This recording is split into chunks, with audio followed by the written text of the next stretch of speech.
ছোট দল তারা এই ভিকটিম আনিচুরের বাসায় যায় এবং তাকে নিয়ে ফোর ব্রাদার্স যে ইট ভাটা খোলা মাঠের ভিতরে ইট ভাটা এই ভিকটিম আনিচুরের বাসায় যায় এবং তাকে নিয়ে ফোর ব্রাদার্স যে ইট ভাটা খোলা মাঠের ভিতরে ইট ভাটা সেই ইট ভাটাতে নিয়ে যায়।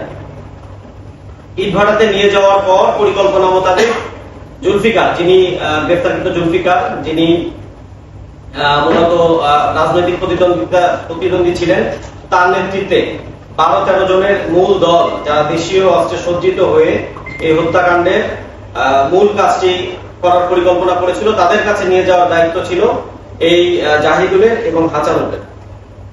জাহিদুল এবং হাসানুর যখন তাদেরকে নিয়ে এই ভিকটিমকে নিয়ে গল্পের ছলে ওই ইট ভাটাতে উপস্থিত হয়, আনিচুর দূর থেকেই বুঝতে পারে যে তাকে হত্যা করার জন্য একটা পরিকল্পনা করা হয়েছে। তখন সে তৎক্ষণাৎ ওই স্থান থেকে পলায়ন করার জন্য জোরে দৌড় দেয়। ওই খোলা মাঠে একটি জায়গায় ছিল পাশে একটা বাঁশের বেড়া দিয়ে তৈরি একটি ঘর, যেখানে আশ্রয় নিতে পারে। সেই স্থানে যখন দৌড় দিয়ে আনিচুর জীবন বাঁচানোর চেষ্টা করে, এই কিলিং গ্যাং এর যে অবশিষ্ট দল, রিজার্ভ দল, সেই দলটি ওই বাড়ির ভিতরে আগে থেকেই ওত পেতে অবস্থান করছিল যে কোনো কারণে যদি মূল দল ব্যর্থ হয় এই রিজার্ভ দল এই কাজটি সম্পন্ন করবে।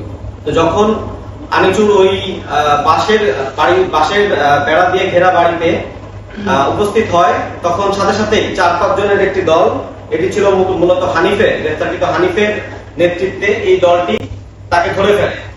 ধরে ফেলার পরপরই জুলফিকার প্রথমে ওই 12-13 জনের দলের যে দলনেতা জুলফিকার ওখানে উপস্থিত হয়ে যায় এবং এই 4-5 জন জুলফিকার সহ মূলত জুলফিকারই প্রথমে হাত এবং পায়ে জব কেটে দেয় এবং ওই সময় অবশিষ্ট যে 13-14 জনের যে দল তারা এসে উপস্থিত হয় এবং তারা দেশীয় অস্ত্র দিয়ে কুপিয়ে বিভিন্ন স্থান জখম করে এই হত্যাকাণ্ডের কাজটি নিশ্চিত করে।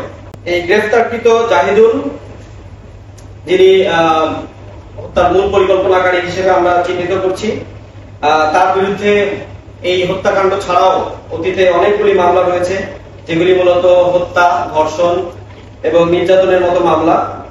মূলত 2020 সালে নড়াইলের নড়াগাতি থানায় জাতীয় কাবাডি দলের খেলোয়াড় কাইয়ুম শিকদার যে হত্যা হয়েছিল, তাকে যে হত্যা করা হয়েছিল, সেই হত্যা মামলার আসামিও এই জাহিদুল ছাড়াও শামীম শেখ নামে আমরা আরো একজনকে গ্রেফতার করেছি। তিনিও এই হত্যাকাণ্ডের, এই কাবাডির যে খেলোয়াড় হত্যাকাণ্ডের যে আসামি, সেই আসামি হিসেবে তিনিও রয়েছেন। এছাড়াও এই গ্যাংয়ের অন্য যারা রয়েছেন, গ্রেফতারকৃত জুলফিকার, হাসানুর, তাদের বিরুদ্ধেও এই একই ধরনের হত্যাকাণ্ড সহ মারামারি এবং অন্যান্য মামলা রয়েছে, তাদের প্রত্যেকের সকলের নামে। আমরা যে 13 জনের যে কিলিং গ্যাংকে গ্রেফতার করতে সক্ষম হয়েছি, তাদেরকে গ্রেফতার পরবর্তী যে আইনানুগ প্রক্রিয়া সেটি আমাদের চলমান রয়েছে এবং আমরা তাদেরকে আজকে নড়াইলে পুলিশের নিকট হস্তান্তর করব। ধন্যবাদ।